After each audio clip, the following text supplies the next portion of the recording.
points from Devin Booker. Anthony Davis tried to go with his strained groin, but he re-aggravated it in the first quarter and never returned. LeBron James was a perfect 14-0 in first-round matchups until last night. So, Acho, who's to blame for your Lakers' first-round exit? LeBron James. Him? The GOAT, yes, sir. The king, and for all those reasons, the GOAT, the king. If the Lakers would have won, which I expected, obviously you did not, I would have been up here singing LeBron James's praises. I would have been wearing vintage LeBron jerseys. I would have been wearing future LeBron jerseys. I would have done it all. Might have changed my last name to James. But since they lost, we got to be real, man. LeBron James, as one of the greatest players of all time, if not the greatest player of all time, then in the most pivotal moment, you have to be the best player on the court. Ooh. Period. Ooh. Big-time players make big-time plays in big-time games. You have to be the best player on the court. Devin Booker can't outshine you in that moment. I understand he's younger. I understand he's... Go ahead. We're going to set that standard for LeBron James at this age? The standard is to be better than Devin Booker right now? It's moving, right? Had Devin Booker not been that great, LeBron, you just got to be... What do they say, Sal? You just have to be a little bit better than the opponent. You ain't got to be significantly better, whoever it was. And yesterday it was Devin Booker. LeBron had to be the best player on the court. If your team is worse than the Phoenix Suns and their best player is better than your best player, you don't have a chance. Yeah, that's fact. Devin Booker's not the greatest player of all time. He's not competing with Michael Jordan as the greatest of all time. Devin Booker doesn't have the highest points per game average in elimination games ever in the playoffs.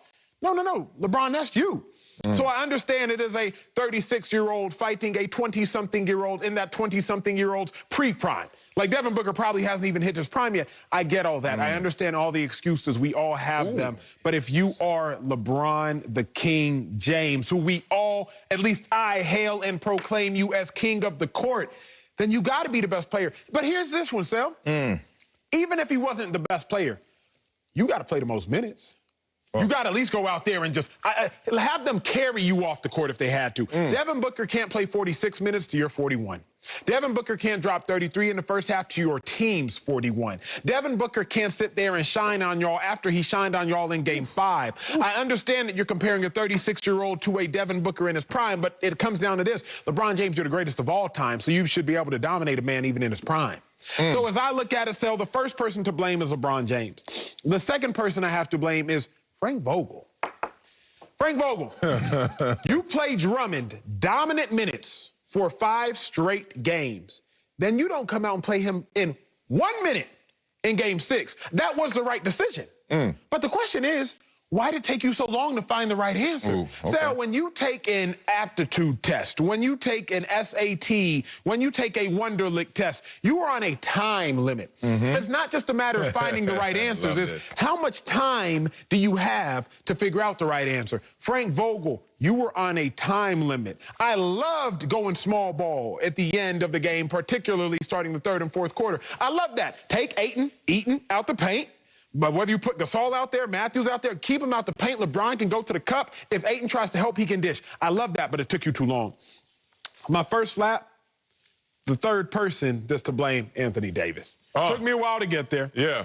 But like Colin said coming into the show, you are 28 years old. Now, I'm not going to say that a 28-year-old can't get hurt. I got hurt when I was 22. You got hurt. You got hurt when I was 18. I got hurt when I was 19. I got hurt when I was 20. Exactly. Like, getting hurt is not a matter of age. But what's the injury, Sel? You always bring up kinesiology. I got my undergrad degree in kinesiology. Oh, okay. Sports management, truly, but kinesiology as well. Do I sound smart when I bring it up? A little bit. But y'all, we got to understand what an injury is. Anthony Davis suffered a non-contact soft tissue injury. I tore my groin against the Tennessee Titans. I was a Sunday night, had to play Thursday against the Cowboys. That's why I knew Anthony Davis couldn't play on 4 days rest, because I'm like, oh, when I was 23 and I got hurt, same exact injury, 4 days rest, I didn't make it happen. But my injury was making a tackle with an offensive lineman pushing up against me. I heard the pop, contact injury. If you have a soft tissue injury, non-contact, now that's a matter of hydration. Now that's a matter of muscle flexibility. Now that's a matter of preventable measures. I don't ever complain, if somebody has an ACL. Somebody has an MCL, somebody has a contact injury. But you know this, if you pull a hamstring, if you pull a quad like I did at the NFL Combine because I was severely dehydrated like an idiot trying to lose weight, therefore I dehydrated myself, that is to a degree, not even to a degree, it's factually more preventable than a contact injury. And so AD is to blame because we needed you. Lakers fans needed you. LeBron James needed you in the biggest moment. I'm not mad at you for getting hurt, but a soft tissue injury tells me it is more preventable than some of the other injuries. Chris Paul messed up his shoulder. Boom. Took an elbow to it. Yeah. Luka had a neck strain. Boom. But you messed up a groin, non-contact. To me, that's more preventable than other injuries. AD, my first slap, you got the third degree of blame. Okay, so AD was last, and you saved the best for last because it's really about AD. You gave me a machine gun take right now. I'm just looking. I'm hitting that Keanu Reeves, like I'm trying to get away from all these bullets, but it's all about AD. Why? Because let's go to mathematical philosophy. Talk to me, I don't Sal. even know if they have that class, but certainly I would have signed up for it. If we could bring some objectivity to something that can be as open-ended as philosophy, I think I'm into it. I think I'm interested. Let's talk about mathematical philosophy when it comes to AD and isolate variables. Because the philosophy for the Lakers has been LeBron James GOAT, LeBron James king, LeBron James on the court. Who else is with him? Doesn't matter. We're going to win a championship. But that has not been the Los Angeles experience. The isolated variable in success for the Los Angeles experience has been Anthony Davis. I've been here. I wasn't even at this network when LeBron James became a Los Angeles Laker. Matter of fact, you could call me a beat writer for the Lakers since I was working at another network and we were focused and dedicated to the Lakers. And I saw LeBron James come in here. And they were fourth in the West, whatever the hell that means. Some people want to make a banner of that, like that's a big deal. LeBron James on your team, and you're fourth in the West. And remember, all of this started off of the conversation. Oh, it's going to be different in the West for you, LeBron. We'll see when you go West. And he ends up being fourth. Then he gets injured. Then he comes back from injury and says, let's activate, playoff activation, whatever the hell he said. I didn't pay attention to it because I knew it wasn't going to work. What happened? It didn't work. They didn't make the playoffs. You remember that. Year one. Year two, you know, Rich Paul, you know, doing what he does, top agent in the game, got the baddest player in the game, and LeBron James made it happen. Anthony Davis, one of his clients, shows up with the Lakers. They win a championship from not going to the playoffs. Tampa Bay Buccaneers, basically. So, you know, you got to respect that. That's a climb. This year, AD's out the lineup even more so than LeBron James. So they're sputtering along to the point where they're in the play-in championship. We borderline not playoffs again. Anthony Davis goes down in this series, and it's a wrap. They were outscored by 47 points once AD went down. It's just that simple. You can talk about LeBron's greatness, but if you bring up his greatness, you got to go back to yesteryear. He's still a tremendous player. He's still maybe top 5, being real. Forget who he is. Talking about his game right now, he's probably top 5 because he got to pick his spots too often. That's what comes with age. But if you want to talk about why the Lakers right now will be in Cancun, it's because Anthony Davis had to tap out. Now, let me bring up the part that you brought up in terms of injury. Yes, sir. Because I think a lot of people are talking about injury in terms of negligence. And I was injury prone, but it's not always negligence. Now, it's not always you fully invested in your body. Correct. Yes, There's sir. a big difference. Yes, sir. Here's the thing.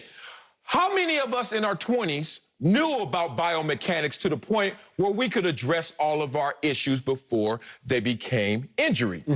There's something called prehab that Yes, I sir. learned later in my career. Yes, sir. When I grew up, I never heard the word prehab, and I'm all-American, high school, college, all this kind of stuff. I never heard the word. And then all of a sudden you get to a pro level, middle career, and what's your prehab look like? What you mean? I work out, I do what I got to do, and then I started to learn what triggers some of these issues and injuries. With AD, it's not just hydration, even though it is. It's not just are you committed to stretching and elasticity. Yes, it's also, do you know that your buttocks may not be firing properly, which is throwing your hips out of alignment, which is throwing your groin out of alignment. So that's not negligence. That may be not fully understanding, aware, or invested, but that's not negligence. But I think, and that's fixable. I think it's negligence at this point. Come on. You 9 years in, big dog. My freshman year at Texas, I tore my meniscus. Okay. My sophomore year at Texas, I had a sports hernia week 1, played all the way through it, national championship game, we lose surgery the next day. My junior year at Texas, I tear my MCL. After that point, I'm like, okay, Acho, what the hell going on now? You 6'2", 237, had 5.7% body fat at the time. Damn. So I'm like, it's not a matter of you don't take care of your body, But I'm like, what is going on? So all I did now that summer before my senior year, now I'm doing balancing drills. Yeah. Now I'm doing stuff like, hey, I'm going to strengthen all these knee muscles. Now I'm doing resistance band behind the legs. I'm strengthening my quads. Now I'm getting massage therapists on top of the massage therapist Texas is paying for. I'm like, hey, I'm about to be a senior. Can't afford to get hurt. It's time to do more. I had been in college for 3 years. I said, hey, big dog, you're not getting hurt this senior year.